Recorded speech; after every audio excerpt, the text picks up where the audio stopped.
शरीरं सुरूपं तथा वा करत्रं यशश्चारुचित्रं धनं मेरुतुल्यम् मनश्चेन लग्नं गुरोरङ्घ्रिपद्मे ततः किं ततः किं ततः किं ततः किम्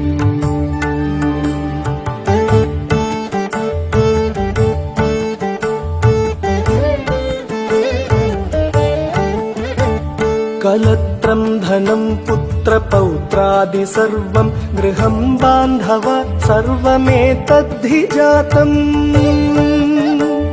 मनश्चेन्न लग्नं गुरोरङ्घ्रिपत्नी ततः किं ततः किं ततः किं ततः किम्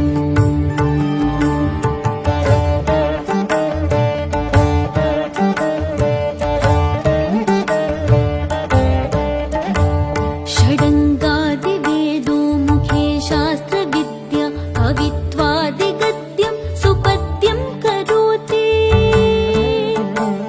मनश्चेन लग्नं गुरोरङ्घ्रिपद्मे ततः किं ततः किं ततः किं ततः किम्